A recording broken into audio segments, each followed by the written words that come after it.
My name is Matt Naylor and I serve as the President and CEO at the National World War I Museum at Liberty Memorial, and we are delighted to welcome you here this afternoon for this really important conversation. So thank you for joining us here in person and those who are joining us online and for later broadcast. Today we'd like to thank the German Consul General Herbert Queel from Chicago and the German Honorary Consul for Kansas and Western Missouri and trustee of the museum, Rolf Snyder. Additionally, we'd like to thank the History Channel and the US Centennial Commission for the live webcast on YouTube and C-SPAN for recording the presentation at a later date. Thank you to all those who have helped in making this possible. Tomorrow, Monday, July 28, marks the 100th anniversary of the first declaration of war. This declaration pulled the smoldering regional resentments that many at a time believed would lead to the Third Balkan War into a war that embroiled not only neighboring nations around Sarajevo, but by November of 1918, countries from every inhabited continent. The Great War seized into a worldwide disaster with over 37 million casualties. Empires lost, national boundaries reshaped, and if you heard the panel earlier today, set the stage for the peace and hostility, the poverty and prosperity of our present day. At the National World War I Museum at Liberty Memorial, we tell the global story. And so today we're honored to be joined in this important day by Dr. Michael Epkenhans.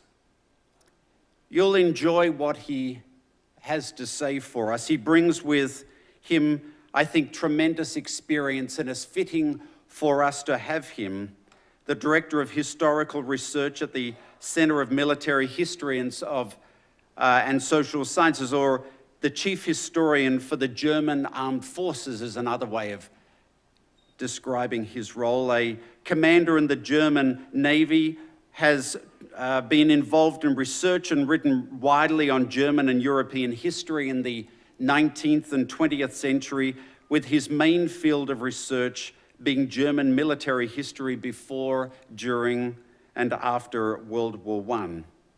And so, ladies and gentlemen, it's my distinct pleasure and honor to introduce to you today our guest speaker, Dr. Michael Epkenhans, to present his lecture, Germany and the Outbreak of World War I, Reconsider. Thank you.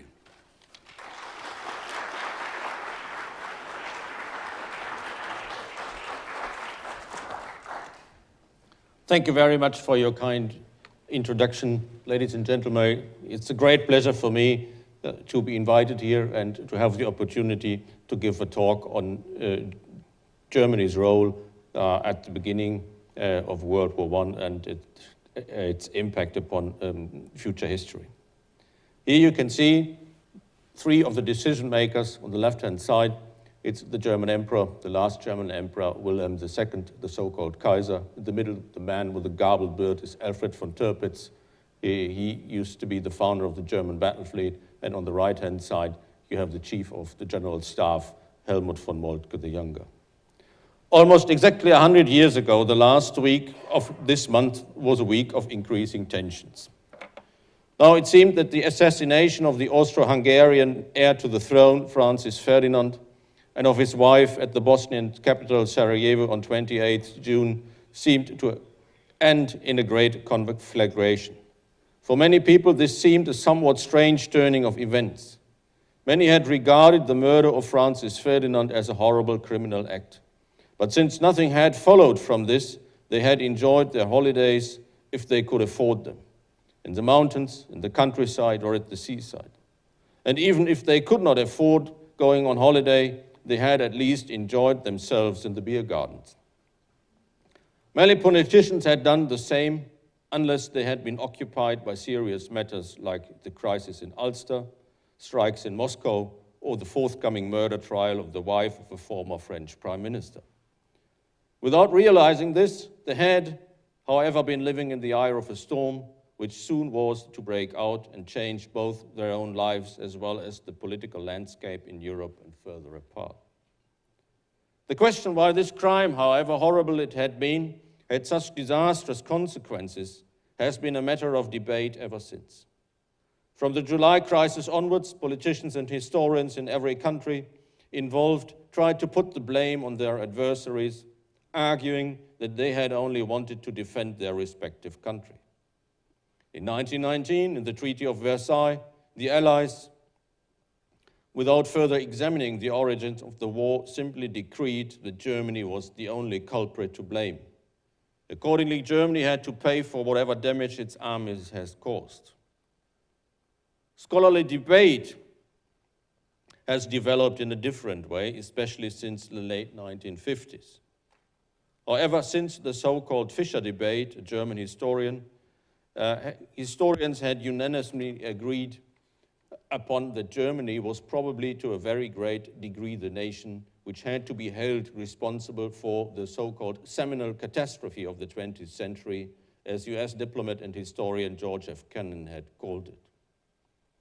50 years after the Fischer debate and 100 years after the outbreak of war, a new interpretation of events has been offered by the Australian historian Christopher Clark. In his book, The Sleepwalkers, How Europe Went to War in 1914, he argues, I quote, "The outbreak of war in 1914 is not an Agatha Christie drama at the end of which we will discover the culprit standing over a corpse in the conservatory with a smoking pistol.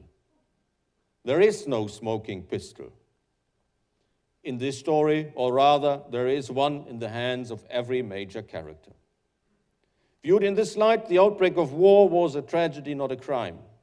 Acknowledging this does not mean that we should minimize the belligerence and imperialist paranoia of the Austrian and German policymakers that rightly absorbed the attention of Fritz Fischer and his historical allies. But the Germans were not the only imperialists and not the only ones to succumb to paranoia. The crisis that brought war in 1914 was the fruit of a shared political culture, but it was also multipolar and genuinely interactive. That is what makes it the most complex event of modern times, and that is why the debate over the origins of the First World War continues 1 century after Gavrilo Princip fired those fatal shots on Franz Josef Street. In this sense, he continues, the protagonists of 1914 were sleepwalkers, watchful but unseeing, haunted by dreams, yet blind to the reality of the horror they were about to bring into the world," unquote. Thus, sharing the blame among all powers involved, it is hardly astonishing that Christopher Clark has sold more than 250,000 copies in Germany within less than 6 months, that he has been invited to give talks to innumerable people all over Germany and dozens of talk shows in which many people followed his reflections upon the outbreak of war with shining eyes. However, does this success mean that Christopher Clark's interpretation of the events which finally led to war and which somewhat resemble Lloyd George's dictum from the late 1920s that all nations somehow simply slithered into the war and that accordingly there was not only one culprit to blame, is suddenly correct? In order to answer this question, I will try to examine both the more general developments in European history, which contributed to a climate of uncertainty, rivalries, and mutual mistrust, as well as the particular circumstances which were eventually responsible for the outbreak of war 100 years ago. Moreover, I will also look at the beginning of the war as well as look upon its impact upon European and to some extent also global history. Because the war, this is what I would also like to stress, had enormous consequences, not in general, but also in particular. Here you can see my grandfather from my mother's side. He fought in the war right from the beginning, from October 1914 onwards until 1st November 1918, when he was taken prisoner by the British. And of the family members, of my family members, 8 of them went into the war, 4 didn't come back, 2 were seriously wounded, My grandfather, was also wounded, and only one came back unharmed. And if you have a look at the list of battles in his military passport, this is only the one dealing with the years 1914 to 1917. You will find all the battles we will probably see in this museum, beginning with the battles in Flanders in late 1914, going on to the Battle of Ypres in 1915, when the Germans for the first time used gas, the battle at Verdun, and all the other battles in the east and then in the west again. And here you can see the assassination of Francis Ferdinand, 28th of June 1914. There is no photograph. This is the only kind of image we have of this act, which eventually changed the world at the beginning of the last century. Looking at the turn of the last century, one can easily identify several developments which had a great impact upon both European and world politics. First, imperialism and colonialism. Second, power politics in a traditional sense. Third, capitalism. Fourth, political mobilization and domestic politics. Fifth, nationalism. And sixth, a culture of pessimism and social Darwinism. Let me turn to imperialism and colonialism first. Here you can see a map of the world at the turn of the last century. Whereas in the 18th and early 19th centuries, only Britain, France, Spain, Portugal, and the Netherlands had been imperialist powers with possessions all over the world, all European powers, whether they were great or small, began to embark upon a policy of expansion overseas. By pegging out claims in Africa and Asia, great powers like Britain, France, and eventually even Germany. Here you have the German conquest of Togo, a small country in Africa, as well as small countries like Belgium and Italy. They tried to acquire as much territory overseas as possible. Within less than 20 years, all the white spots in the world became part of a mother country far across the oceans. Second, imperialism was, of course, closely intertwined with power politics. Only a country with huge possessions overseas seemed a real great power in the second half of the 19th and the first decades of the 20th centuries. The more square miles and inhabitants this country had overseas, the more powerful it seemed in peacetime as well as in the event of conflicts which were thought inevitable. Third, although the idea that the greed for profit was the decisive factor in the scramble for Africa and Asia, it did, of course, also play an important role. Here you have one of Germany's leading banker, Werner von Siemens, who was one of the main supporters of building the so-called Baghdad Railway, which was to eventually open up the Middle East for the Germans, apart from the financial and industrial aspects this involved. In an era in which formerly agrarian countries developed into highly modern industrialized nations, in which their populations increased remarkably within short periods of time, and in which people moved into rapidly growing urban centers instead of living a modest life in the countryside, the safe and cheap supply of raw materials and food, as well as markets for the export of manufactured goods to keep the economy running and thus preserve social peace, many statesmen regarded expansion necessary also for this reason. Fourth, without the rise of nationalism, here you see, oh, it's a bit dark, I'm very sorry. Here you can see the German 100 mark banknote. There you can see all the important items which the Germans were proud of and which they tried or wanted to show not only to their own people, but especially to foreigners. On the one hand, you have, of course, the Germania, the armed Germania. It has weapons, especially its sword and its shield. And in the background, you can see the battle fleet. And you also see, of course, all the items depicting the industry as well as agriculture. Without the rise of nationalism, this great game over colonies and markets is also unthinkable.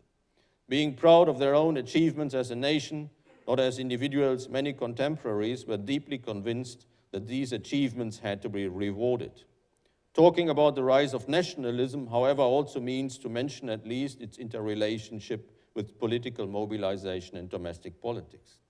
At a time when more and more citizens in Europe demanded and were granted political suffrages, mobilizing nationalist feelings seemed a means of diverting attention from other problems and of rallying the nation behind its leaders. This was also one intention of this banknote. And fifth, nationalism, and this leads us to another important aspect which influenced the mindsets of those responsible for policy making 100 years ago, was in turn closely interconnected with social Darwinist ideas.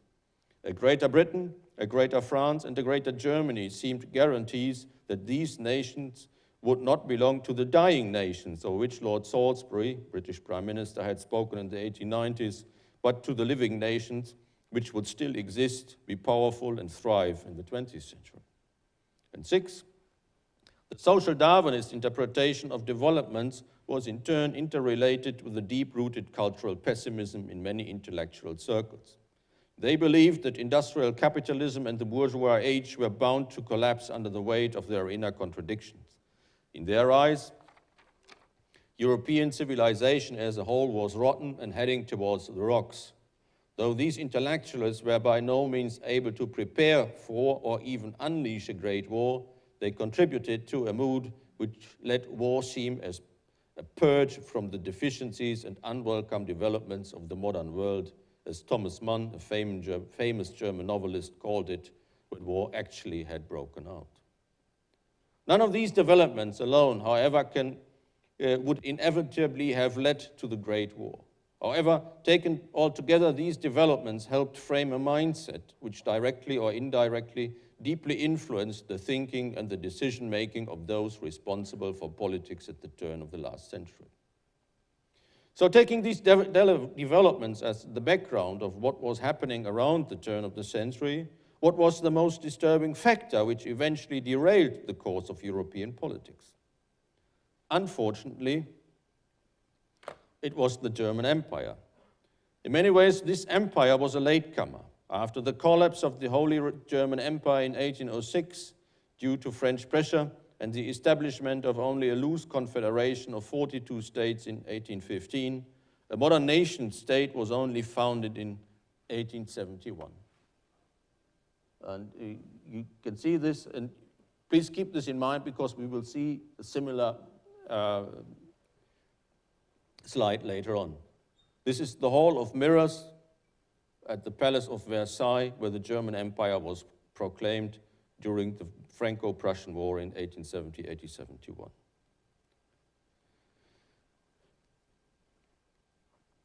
And as a result, after its founding, Benjamin Disraeli, the leader of the British Conservative Party at the time, described the apprehensions this change in the equilibrium of powers entailed as a revolution whose impact was much greater than that caused by the French Revolution in the 1790s, unquote.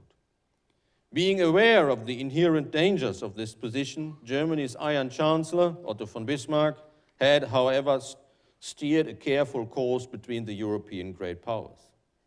Thus, Bismarck had hoped to preserve peace, which he regarded as essential for the existence of the German Empire and for preventing the formation of a hostile coalition. Moreover, Bismarck fully accepted that Germany's security and welfare in the future depended upon renouncing any attempts at disturbing the fragile European balance of powers by directly or indirectly enlarging its spheres of influence in Europe. In his nightmares, he was haunted by the idea that the lack of self-restraint as well as of the confidence of the other powers of the concert of Europe might end up in self-destruction. Bismarck's successors, however, did not share the latter's deep-rooted conviction that a moderate course in foreign policy was a prerequisite for the status of the empire among the European powers. Rather, the accession of the young emperor, William II, to the throne in 1888 marked the end of a long era of self-restraint and land power thinking. This caricature from the Punch, London Punch, published in 1819, as early as 1819, described the German emperor already at that time as the enfant terrible, which might in the end get the boat to sink, in which all European powers were sitting. It would be too simple, though, to explain this change as the result of the influence of the new and somewhat erratic German emperor. In many ways, Wilhelm II was only the embodiment of a change that had slowly taken place in Germany. If we look at German politics, it is striking to see that an increasing number of politicians, as well as parts of the populace, regarded Bismarck's dogma of self-restraint as outdated and politically misleading. Why, his critics ask, should Germany continue to protect Austria-Hungary against Russia and Russia against Austria-Hungary? Why should Germany alone among the great powers be denied the right to an independent policy founded upon its own interests? Why high-ranking members of the emperor's military entourage, foreign office officials, and parts of the public even asked, shouldn't the Reich even risk a preventive war against Russia or France, or perhaps even both of them, to become the hegemonic power on the continent and thus solving the dilemma of its geographic position in the center of Europe?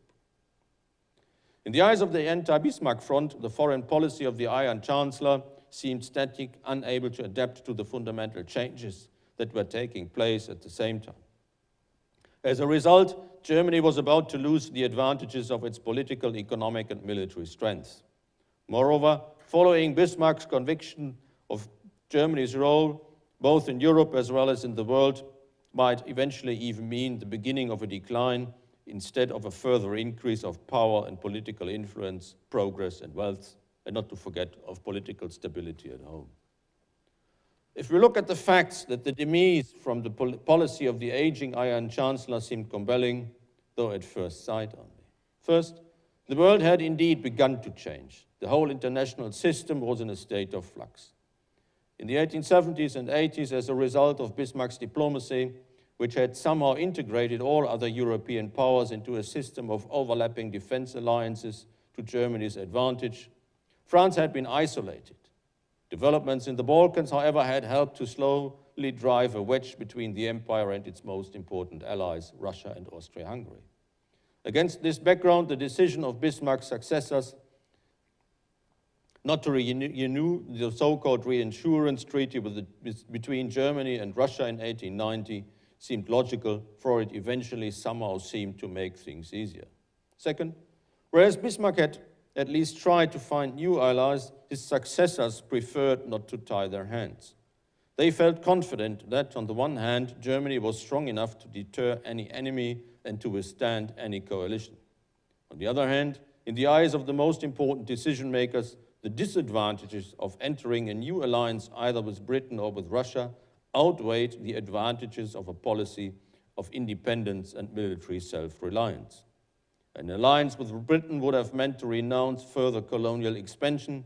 An alliance with Russia would have meant drawing Germany into the political mess in the Balkans and alienating its most reliable ally, the dual monarchy. Last but not least, continuing rivalries between France and Britain, as well as Britain and Russia, seemed to allow Germany to play the role of a tertium gaudens, a laughing third, who, in the case of a great struggle between the other great powers, could opt for that power of coalition of powers which was willing to make the best offer in return for German support. Eventually, such a development would have helped Germany to revolutionize the international system and to replace Great Britain as the leading world and sea power. This change in German foreign policy, with its ensuing deep impact upon the international system, coincided with far-reaching changes in other areas. Germany's population ranked second behind Russia.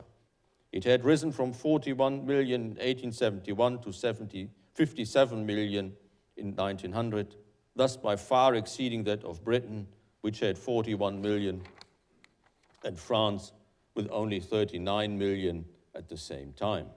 Similarly, the latecomer had also overtaken its neighbors, you can see this here, its neighbors in important fields of industrial production. Whereas Germany's production of cast iron and steel had amounted to only 1/3 of the British in 1870, Germany had outclassed Britain in this respect in 1900. The German chemical, electrical, and optical industries were the best in the world, and though Germany was only a constitutional, no parliamentary monarchy, the social insurance system introduced by Bismarck in the late 1880s was unique in the world. German scientists and researchers, German artists and novelists were famous for their works within and outside the country. Against this background, it was only natural that Germany, after a period of zigzagging in the mid-1890s, eventually deliberately embarked upon a course commonly called Weltpolitik, world policy. As Max Weber, a famous sociologist, put it in his inaugural speech at the University of Freiburg in 1895, the foundation of the Reich would have been a foolish prank unless it had not been the beginning of an era of further expansion, he told. In a long memorandum to his political masters in Vienna, the Austrian ambassador in Berlin described this change in German foreign policy on the eve of the introduction of a new naval law into the Reichstag in early 1900. The leading German statesmen, and above all Kaiser Wilhelm, have looked into the distant future and are striving to make Germany's already swiftly growing position as a world power into a dominating one, reckoning hereby upon becoming the genial successor to England in this respect. People in Berlin are, however, well aware that Germany would not be in the position today or for a long time to assume this succession, and for this reason, a speedy collapse of English world power is not desired, since it is fully recognized that Germany's far-reaching plans are at present only castles in the air. Notwithstanding this, Germany is already preparing with speed and vigor for her self-appointed future mission. In this connection, I may permit myself to refer to the constant concern for the growth of the German naval forces. England is now regarded as the most dangerous enemy, which, at least as long as Germany is not sufficiently armed at sea, must be treated with consideration in all ways. But because of the universally dominant Anglophobia, it is not easy to convince public opinion of this, unquote. A powerful navy, here you can see, this is from a school book, what the Germans were aiming at and what their self-image was. A powerful navy was supposed to be both the symbol of this change as well as the most important instrument to implement this policy, either in a Cold War or in a hot war with Great Britain. Of course, the young Kaiser was a naval enthusiast who could hardly await imitating the example of his British relatives. However, in a globalizing world, only a powerful navy seemed able to defend Germany's global interests and to secure the so-called place in the sun. Moreover, sea power, as Tirpitz, here he is again, the main architect of Germany's naval buildup, was allegedly a prerequisite for the protection of the German colonies as well as of economic wealth, industrial progress, and commerce. Without a strong navy, Tirpitz kept on arguing, and many people believed him, Germany would be unable to preserve its steadily rising sea interests and subsequently inevitably decline to the status of a pre-industrial poor farming country. Finally, sea power also had important domestic political implications. The government hoped that the acquisition of sea power and the envisaged great success of world policy through the plan carefully designed by Tirpitz would safeguard the overall expansion of German industry, foreign trade, colonies, and the navy. And what is most important, thus offer a permanent solution to the so-called social problem which threatened the existing political and social order at home. In many respects, the concept Tirpitz developed in the mid-1890s was congruent with the ideas of the prophet of a new navalism, the US naval officer Alfred T. Mahan. From his study of Britain's rise to world power since the Dutch wars in the 1600s, Mahan had deduced the overall importance of sea power for the rise and fall of states. Like Mahan, Tirpitz was convinced that only a battle fleet could defeat the enemy's fleet in order to gain command of the sea and thus attain naval supremacy. Accordingly, this fleet was supposed to consist of 41 battleships, 20 large cruisers, 40 small cruisers, 144 destroyers, and 72 submarines in 20 years' time. This attempt at revolutionizing the international system of powers in Germany's favor by building up a powerful navy soon proved the beginning of the end. Difficult as such a course, designed by the Kaiser, Bülow, Chancellor, and Tirpitz, was in itself, due to unforeseeable changes in the international system, it did not consider adequately that the enormous costs of the build-up of the Navy required public agitation as well as visible success in order to gain support of the Reichstag. Subsequently, German foreign policy oscillated between the policy of a free hand, attempts at forming new alliances, and political demonstrations like the Kaiser's landing in Tangiers in 1905 or the Panther Leap in 1911, intended to make clear that Germany still was an important player in the great game for the distribution of the world. These offensive and often aggressive interventions in international politics increasingly aroused mistrust among the other powers. These developments became more and more problematic because, on the one hand, they coincided with an open naval race with Britain. I hope you can see this. You can see here in one of the cars, racing cars, which look like battleships, you can see the King Edward VII, and in the other one you can see the German emperor who tries to overtake him. In the end, this will of course end in a disaster. From 1906 onwards, both countries built an incredible amount of warships. Public outcries and naval scares further increased tensions between both countries. More importantly, this Anglo-German arms race coincided with far-reaching changes of the international situation. For various reasons, Britain had begun to settle its differences with many of its rivals or potential enemies from the Far East to the European continent. In 1904, Britain and France formed the Entente Cordiale. The defeat of Russia against Japan facilitated a rapprochement which settled differences between both countries in East Asia and the Mideast only 3 years later. Though driven by the desire to diminish the increasingly heavier burden of imperial defense, these agreements also had the effect to contain Germany. However, this did not mean that the future was already foreordained. Despite alarmist reactions in Germany, the Triple Entente that went to war in 1914 still lay beyond the mental horizons of most statesmen. The great turning point of 1904 to 1907 helps to explain, however, the emergence of the structures within which a continental war in Europe became possible. But it cannot explain the specific reasons why that conflict arose. In order to explain this, it is necessary to refer to another development which increasingly began to have an important impact upon Germany as well as all other powers in Europe, the Balkan crisis. These crises, caused by the desire of the Balkan states to become nation-states like all other states in Europe, first resulted in driving out the Ottomans out of Europe in 1912. Whereas this in itself did not upset the balance of powers, the fact that the Balkan states, especially Serbia, now turned against the only other remaining power in Europe, which had possessions in the Balkans, Austria-Hungary, was apt to set the spark on the powder barrel, because any Austrian military reaction to the threat it was facing almost inevitably led to a conflict with Russia, the protector of all Slavs. Austria-Hungary was, however, the only reliable ally Germany had. Its collapse would have had severe repercussions on Germany's position in Europe. This meant that Germany in any crisis had no option but to support Austria, even if this meant a European war.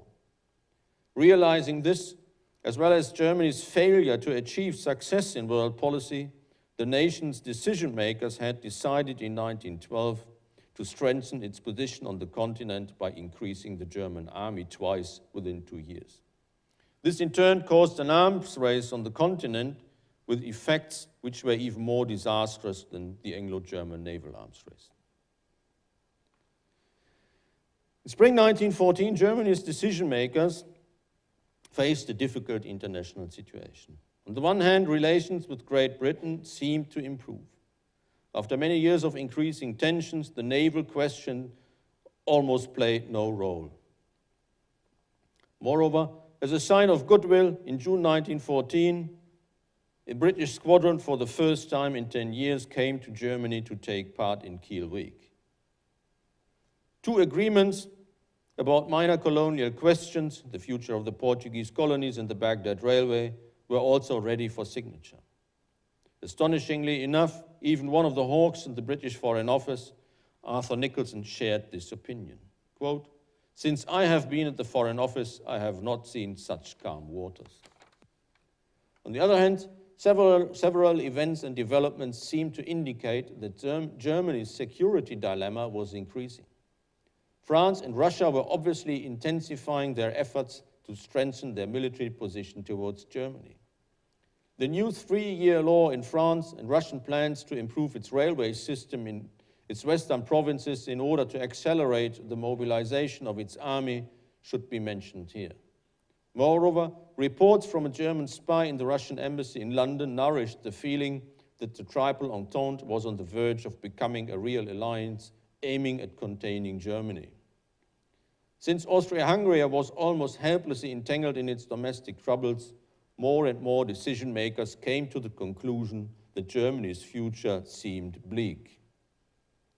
An important member of the small number of decision makers in Germany was the Chief of the General Staff, Helmut von Moltke the Younger. Since 1912, he had urged the government to launch a preventive war, but looking at the attempts of Germany's neighbors to increase their armed forces, he stepped up his pressure upon the government to wage a preventive war as soon as possible. In his eyes, postponing a war would mean risking Germany's existence. Without any proof, he argued in May 1914 that in 1916 Germany's neighbors would be strong enough to attack Germany successfully and most probably would do so. Against this background, even Chancellor Bethmann Hollweg looked more gloomily into the future than ever before, asking his son, for example, whether it was really worthwhile planting new trees on his estate near Berlin. The Russian steamroller, he argued, would soon destroy them anyway. Whereas Bethmann Hollweg had told his critics who had urged for war in April 1914 to be more patient, for Germany would soon be able to buy the world instead of conquering it militarily at a much higher cost and with uncertain results, he now seemed willing to take war into account when he received the news of the assassination of the Austro-Hungarian heir to the throne. For Austria-Hungary, the murder of Francis Ferdinand once again confirmed the assumption that Serbia, which, without any proof, was at once blamed as the real culprit behind the assassination, was a serious danger to its existence, and that, accordingly, this problem had to be solved at once and forever. Unlike in former years, the political and military leaders of the dual monarchy were unwilling to give in once again. For the survival of the dual monarchy, as well as its prestige among the great powers, it seemed inevitable to teach Serbia a lesson. This meant nothing else but war. All decision makers were also willing to take the risk that this war might entail a great European conflagration. In order to be successful, they seek the support of the German government. Subsequently, in early July, a special Austrian envoy traveled to Berlin, where he was given the so-called blank check by both the emperor and the chancellor. Why did the German government issue this blank check? First, in my opinion, against the background of Germany's deteriorating position in Europe, this situation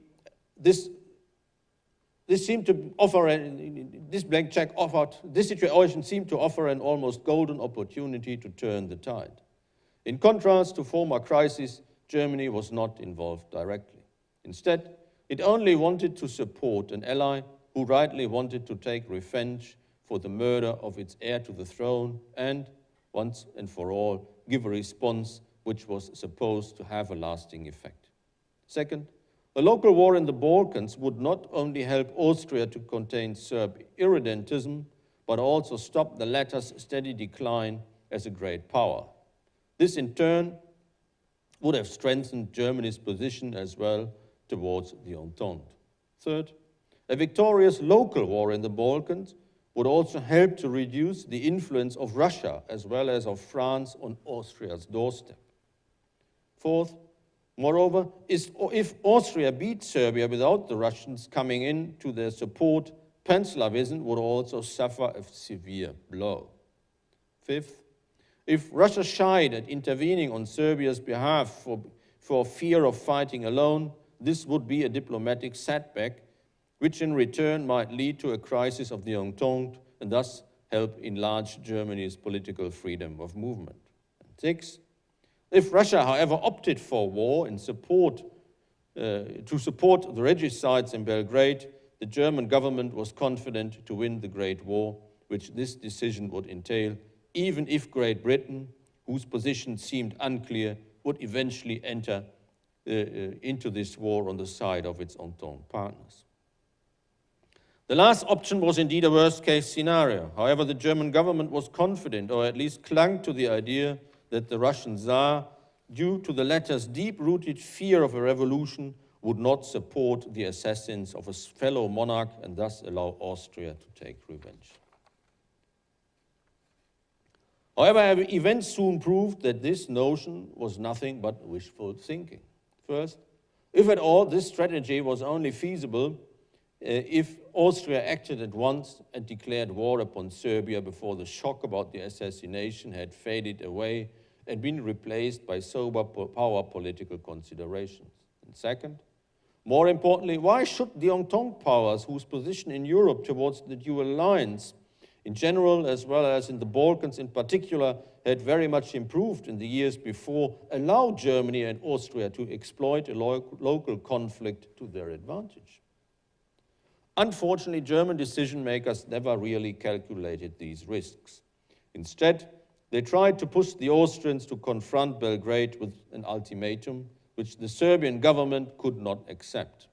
At the same time, the German government tried to appease the other great powers, hoping to convince them that Austria was fighting a just cause. In the end, this did not work, for the members of the Entente were not willing to allow Austria to crush Serbia with German backing and thus perhaps drive a wedge between the Entente powers.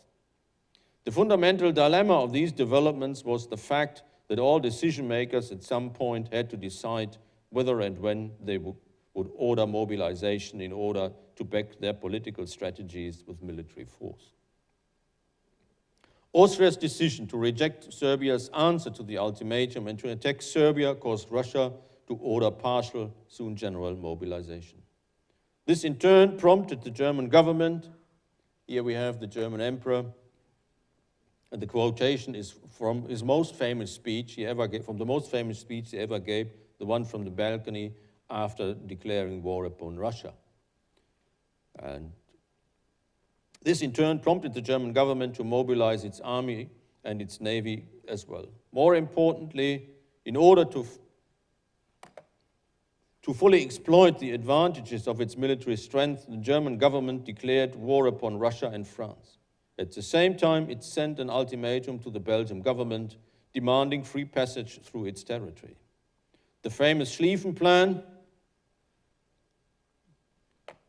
you can see it here, this attempt of a great sweep through Belgium and northern France to encircle the French armies and to annihilate them. The famous Schlieffen Plan, carefully developed in the decade before, left no option. Only a quick victory against France before the Russian steamroller had begun its move against Germany's eastern provinces seemed to promise success. The fact that the violation of Belgian neutrality would inevitably draw Britain into the war as one of the guarantors of Belgian neutrality was never really thoroughly calculated.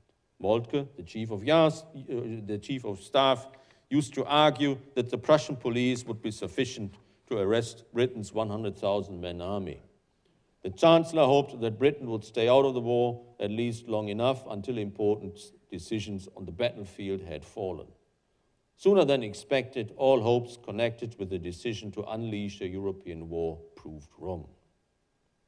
Before coming to a conclusion, please allow me to throw some light on the developments which followed. Whereas many people, especially from the bourgeois classes, cheered when war was declared and rallied behind the Kaiser and his men, Europe soon had every reason to mourn what had happened. As a Swiss postcard, you can see it here, suggested already at the end of the year 1914. The Schlieffen Plan, developed to crush France in a sweeping maneuver through Belgium, proved a complete failure. Second, moreover, step by step, the whole continent was set on fire by the extension of the war into distant parts within Europe and beyond. Here you can see the front lines in 1914 and 1916, which were further extended, especially to the east, in 1917 after the collapse of the Russian Empire. And with Germany conquering huge parts of Russia, the Ukraine is one example, but also Georgia is another, and parts of the Black Sea and the Caspian Sea even as well. Huge parts of Europe were completely destroyed. Here we have the destruction of Louvain.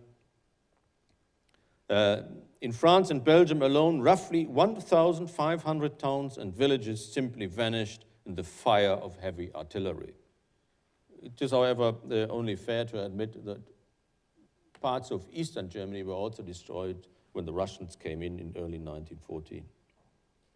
With the Battle of the Marne, this is my fourth point, here you have French troops, the war of movement ended and was replaced by trench warfare whose aim was attrition.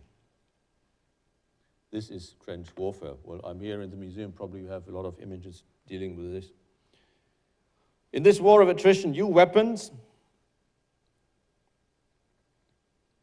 here's a German machine gun. Here you have war in the air. This is the first German gas attack in 1915 at Ypres. And here you have the tanks developed by the British and the French in 1918. You have traditional warfare at sea. Here's the German high seas fleet. And then you have German submarine warfare, which eventually caused the United States to intervene as well. And here again, just to give you an example of how far the Germans came, you have German planes over the pyramids. The Germans had tried to conquer the Suez Canal and thus cut Britain's lifelines to its colonies, but this eventually failed. In this war of attrition, new weapons, tactics, and tragedies played an increasingly greater role. The machine gun, the war from the air, as I told, poison gas, tanks, and since the failure of classical warfare and the high seas submarine warfare. 6. Fighting such a war in an era of imperialism, nationalism, and capitalism also encouraged many people to formulate incredible war aims. Here you see a caricature which tried to suggest the idea that it would be even possible to conquer Britain.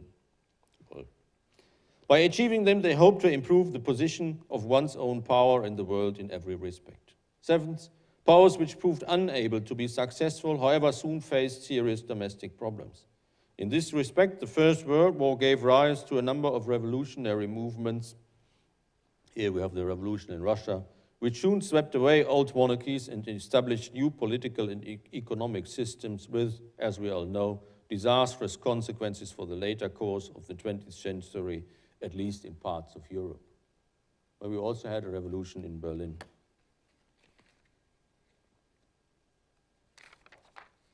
And 8, however, not only revolutionary movements had a deep impact upon the later course of the 20th century, this also applies to the failure of the victors to conclude a peace, which those, you remember, the founding of the German Empire and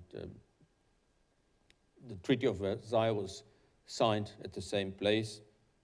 This also applies to the failure of the victors to conclude a peace which those they had defeated could have respected.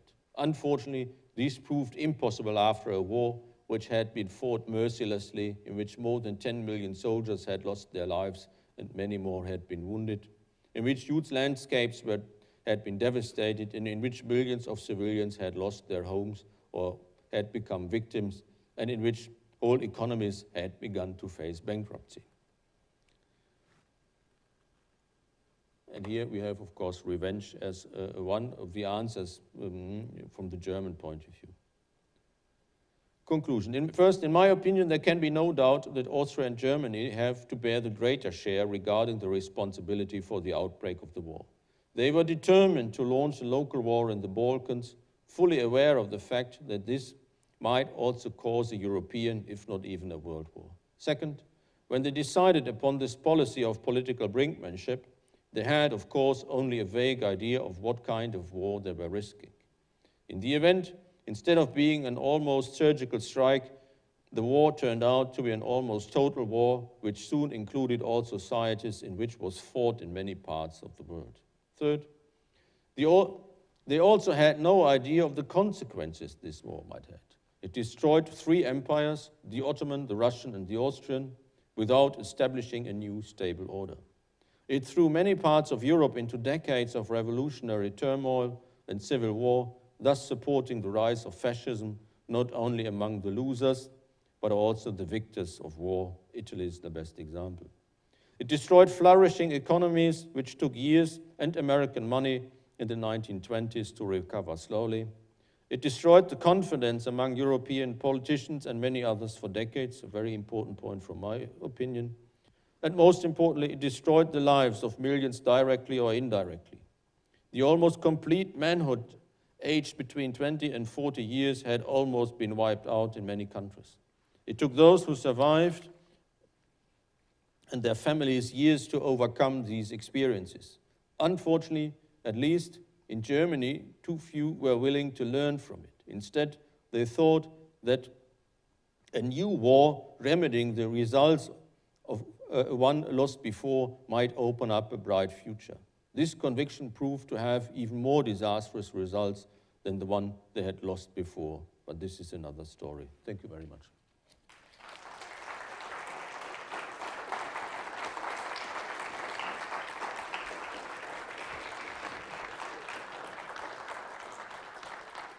Ladies and gentlemen, we will be opening up the floor for questions and answer. There are 2 of us with microphones. As you can see, we have a very nice recording system here set up. If you'd like to review more, you can always watch on C-SPAN at a later date, or also visit the World War I Centennial Commission's YouTube channel. But if you do have a question, we'd ask that you raise a hand and that you speak through the microphone, that we could record it.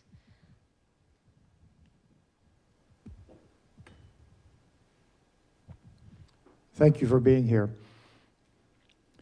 Could you agree or disagree with the statement, if the U.S. had not entered the war would have simply stopped and the countries in Europe would have sought a solution instead of the crushing of Germany?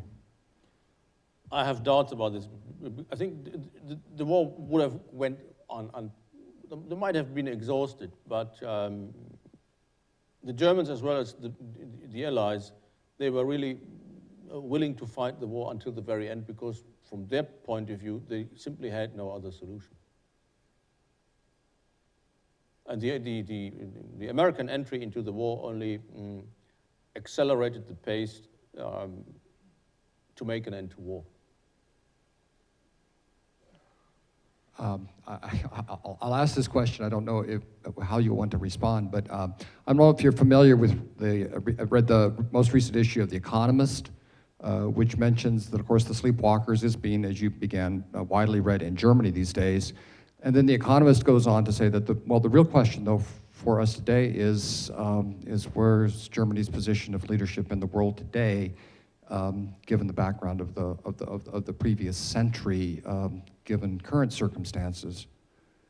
Is that enough of a lead, and are you willing to respond to that? I mean, because Germany is clearly in a leadership role in European politics these days. I think I'm willing to answer this. Let me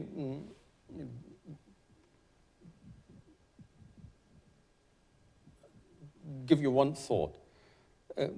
There is one big difference we always have to keep in mind. In 1914, Germany stood up against the world, and it did it deliberately.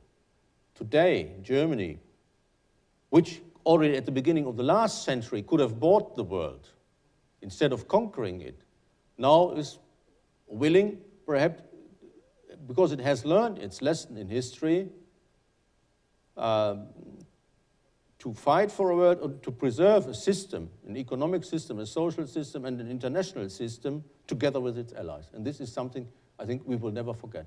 And this is one of, indeed, the important lessons we have learned. And this is the big difference. In spite of the fact that others perhaps expect from us that we might somehow, again, take a leading position. All politicians in Germany, from my point of view, have realized that we can only act together. And this is something we will never forget, and we will always try to do, and we should try to do. But there's a big consensus on this.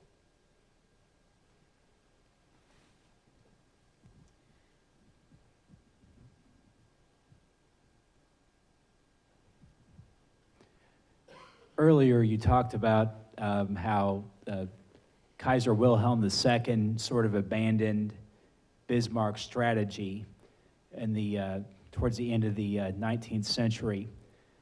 And so my question is, had Bismarck's strategy not been abandoned, would the 20th century have unfolded differently, or do some of the other things you outlined, some of the cultural issues, would those have made some sort of major war inevitable?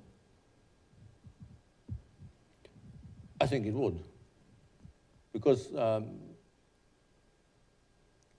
moderate foreign policy and the conviction that some kind of self-restraint due to Germany's position in the center of the European continent would have made probably more things possible than the Germans achieved by embarking upon world policy. If we look at the conquest of the German colonies and all the other things, as long as the Germans try to achieve these aims by negotiating with their neighbors, they were successful. As soon as they tried to blackmail them, they were not.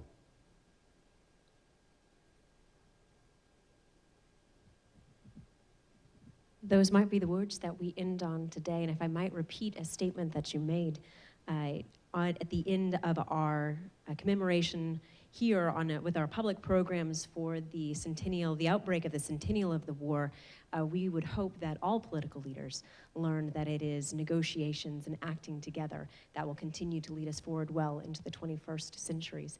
Dr. Epkenhans, thank you so very much for being here today.